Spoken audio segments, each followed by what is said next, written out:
Halo guys, selamat datang kembali di Highway Culture Racing Channel. Nah, kali ini Mimin mau ngebahas soal Mazda RX-8. Nah, rotari kalau dipakai harian gimana sih?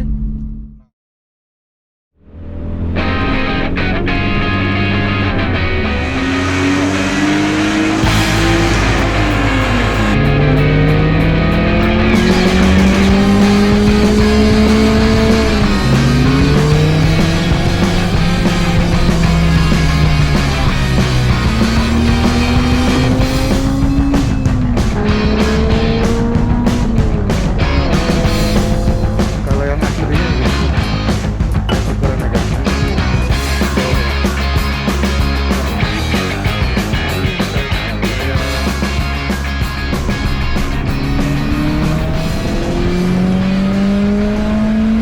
Banyak orang bilang RX-8 boros, begini begitu. Tapi nyatanya RX-8 yang Mimin pakai dan Mimin pernah punya selama 3 kali ya. Jadi Mimin punya 3 RX-8 yang berbeda sebelumnya. Ini yang terakhir kan. Nah, itu semua pas kondisi standar, tidak seperti yang diomongin sama orang-orang. Nah, jadi kita sekarang mau ngebahas RX-8 kalau dipakai harian gimana, enak nggak, banyak masalah nggak.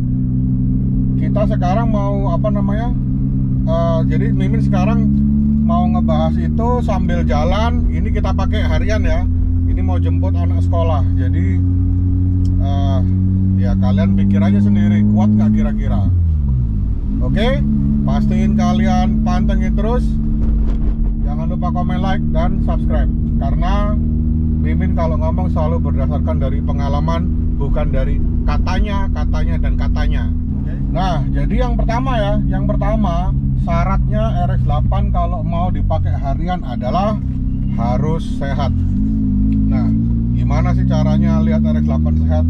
Ya sama seperti kalian beli mobil biasa, lihat sehat enggaknya gimana? Ya kayak gitu caranya. Cuman yang paling penting adalah RX-8 itu yang paling penting itu satu sistem pendinginannya harus normal. Kalau nggak normal, ya semua mobil juga pecah. Begitu juga mesin rotari. Yang kedua, oli kalau ya nggak bener juga mobil normal juga bakal rusak kan. Jadi semua sama aja guys. Nah, sekarang kita balik ke pembahasan soal air ya, soal radiator ya. Jadi sistem pendinginannya RX-8 atau mobil rotari bedanya apa sama mobil biasa? Semua sama, nggak ada bedanya. Cara bekerjanya pun sama. Ntar ya guys, soal ini sambil macet-macet. Kalian bisa lihat di kamera depan tuh macet-macet kan. Nah, jadi sistem pendinginannya semua sama. Yang penting ada angin masuk, keluar tanpa ada hambatan, pasti mobilnya nggak overheat. Pokoknya nggak ada buntu, nggak ada apa-apa. Kipas fan-nya semua nyala, normal. Nah, cuman yang beda dari RX-8 itu sama mobil lain tuh, yang beda adalah ini. Biasanya kan kalau mobil normal tuh ada rata-rata kan punya 2 kipas kan, kipas low sama high speednya. Nah, kalau di RX-8 itu kipasnya itu memang ada 2. Jadi kipas pertama atau biasa kita sebut kipas low ya, kipas low speed itu dia biasanya beroperasi di suhu sekitar 60 derajat dia mulai nyala, kipas pertama. Tapi nyalanya dia bedanya sama mobil-mobil lain itu, kipas low-nya itu sangat-sangat low. Jadi suaranya pun hampir nggak kedengeran. Jadi kita di dalam mobil, bahkan di luar, buka kap mesin pun itu kadang masih nggak kedengeran sampai kita bener nempelin kuping ke arah fan-nya, itu baru kedengeran kalau fan-nya itu muter. Nah, yang kedua ini adalah fan-nya dia yang nomor 2 ini penentunya. Jadi penjaga suhunya itu di situ malahan. Jadi penjaga suhunya itu yang kipas nomor 2. Kipas nomor 2 itu bedanya sama mobil umum. Biasanya kalau mobil umum itu kan temperatur 80, kipas nomor 2 nya sudah nyala tuh. Tapi kalau di RX8 lucu, kalau standar tuh dia baru nyala, kipas fan nomor 2 itu baru nyala di suhu 100 derajat 100 derajat baru nyala. Kalau di bawah itu baru matinya sekitar 97 dia baru mati. Nah, kenapa sih kok di setnya nyalanya kipas nomor 2 nya kok tinggi sekali suhunya? Nah, saya nggak tahu, tanya aja sama Mazda yang bikin. Cuman selama ini kita jalan tuh, yang Mimin perhatiin ya, jadi kalau kipas nomor 2 nya nyala itu kan di suhu 100 lebih tuh, itu kita biarin nyala. Jadi normal kayak gini nih, kita jalan begini nih, itu suhunya sekitar macet-macetan tuh sekitar 104 mentok, nggak naik nggak turun, jadi 104 terus. Kalau kondisi AC nyala, semua nyala, kondisi macet. Tapi kalau kondisi kita jalan pelan-pelan nih, kayak Mimin sekarang nih jalan 20 begini, dia suhunya bisa turun ke angka 80-an. Jadi intinya RX8 itu sebenarnya mobil yang perlu jalan.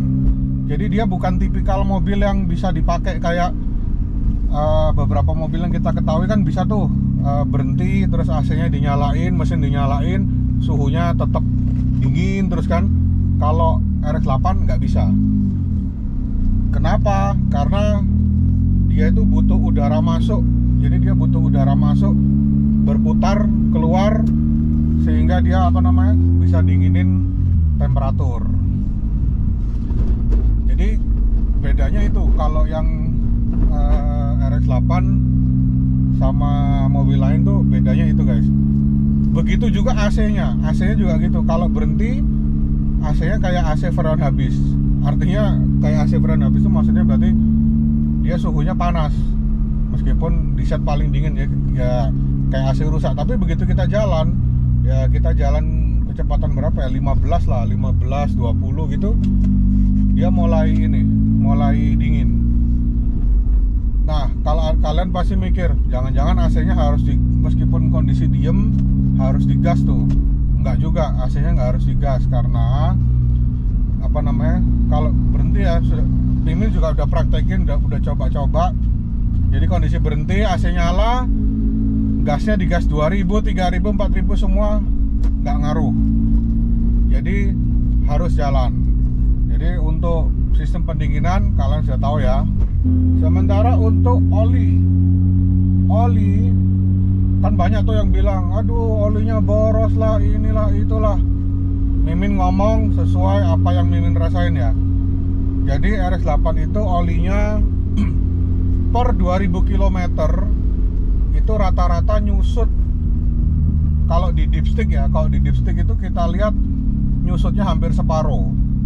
Nah, nyusut hampir separuh itu kalau ditambahin berapa banyak? Kalau ditambahin kurang lebih antara 500 sampai 900-an ya. 500 sampai 900 ml untuk nambahin ke mentoknya lagi. Terus kalau ditanya berarti makan oli, jangan salah. RX8 atau Rotary itu sebenarnya mobil yang memang desainnya itu dari sananya sudah makan oli. Cuman yang jadi masalah di sini adalah sebenarnya nggak seboros itu, gitu loh. Nggak seperti hoax yang kalian dengar, yang katanya bensinnya boros lah, yang katanya mobilnya rewel lah. Sebenarnya bukan mobil yang rewel, tapi mereka aja yang nggak tahu caranya, atau mereka mereka kurang perhatian, mereka kurang sensitif ya. Jadi kalau saya bilang Rotary atau RX8 itu sebenarnya bukan mobil rewel, bukan mobil cuman dia itu mobil sensitif, bukan ringkih ya, tapi dia sensitif. Kalau masalah ada yang bilang, bang tapi apex seal-nya kan gampang jebol, begini begitu. Sebenarnya kalau menurut saya pribadi, apex seal jebol itu ya memang tingkat kegagalannya itu lebih tinggi daripada mesin normal ya, daripada mesin-mesin pada umumnya. Cuman saya lebih setuju kalau perkataannya adalah rotary itu mesinnya bukan ringkih, tapi memang umurnya lebih pendek daripada mesin kebanyakan. Jadi kalau misalnya mobil biasa tuh rata-rata misalnya 200.000, 300.000 kilometer baru rusak. Kalau rotary mungkin ya sekitar dekat-dekat 170 lah ya, 70 sampai itu semua, tapi semua itu tergantung dari hoki kita masing-masing. Jadi kalau kalian hoki ya mungkin, saya pernah lihat soalnya ada RX-8 mesin standar bawaan dari pabrik, nggak pernah diapa-apain, dia jalan 100.000 lebih, 110 ya kalau nggak salah, sekitar 110 km, 110.000 km dia nggak pernah jebol apex seal-nya. Jadi sama seperti beli HP lah ya. Jadi HP kadang ada yang tahan 2 tahun, 3 tahun, kadang ada yang 10 tahun ya. Jadi kurang lebih anggap aja seperti begitu. Jadi tapi memang umurnya lebih pendek daripada mesin biasa. Kalau untuk masalah harian, jadi ini selain dari dua hal tadi yang Mimin omongin, ini masalah yang sebenarnya lebih sering terjadi di RX-8, yaitu dia kalau yang manual itu problemnya dia adalah di kopling. Nah, kopling itu penyebabnya bukan di kampas koplingnya, bukan di clutch-nya, bukan, tapi malah di tuasnya. Jadi di tuasnya itu kalau sering-sering dipakai macet, sering-sering kepanasan, tuasnya itu jadi di master remnya itu kan yang di dalam mesin.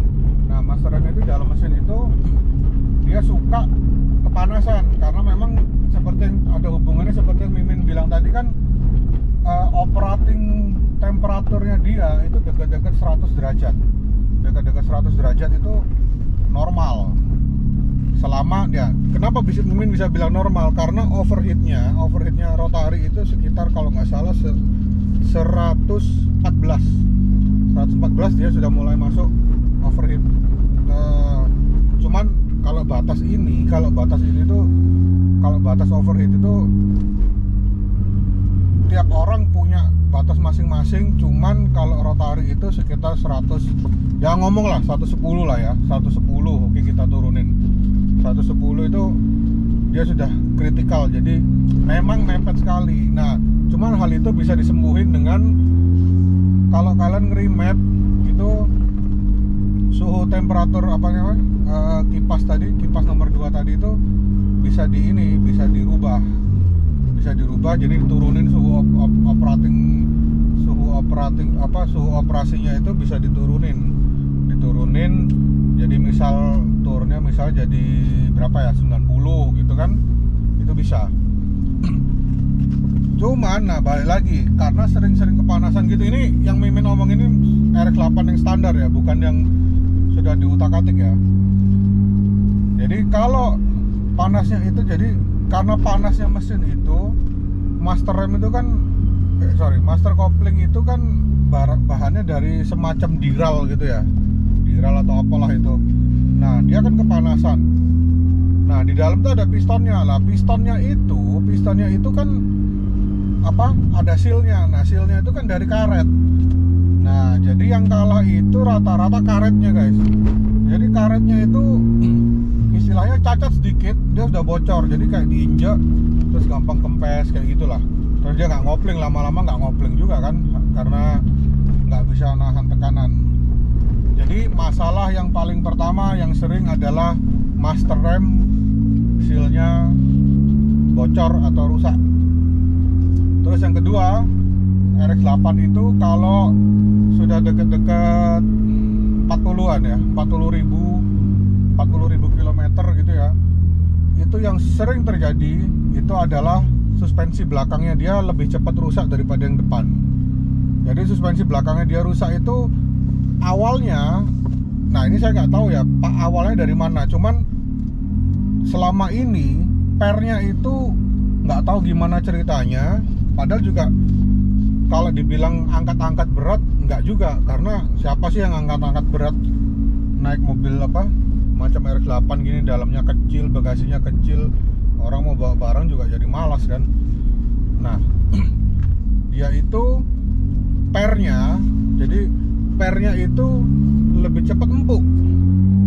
Jadi akhirnya mobil kalian nanti apa, ngangak ke atas gitu loh. Jadi yang belakang lebih ceper daripada yang depan. Solusinya ya ganti per, nggak ada lagi. Soalnya kalau kalian terusin nanti lama-lama strutnya itu, strut suspensionnya itu jadi rusak juga gitu loh. Soalnya saya pernah di RX-8 saya yang pertama kali itu saya biarin, terus lama-lama suspensinya, strutnya itu bengkok ya, mau nggak mau harus beli dong, karena nggak bener kan kerjanya. Jadi nah, sementara untuk naikannya, kalau naikannya RX-8 itu saya bilang tergolong empuk untuk mobil sport ya.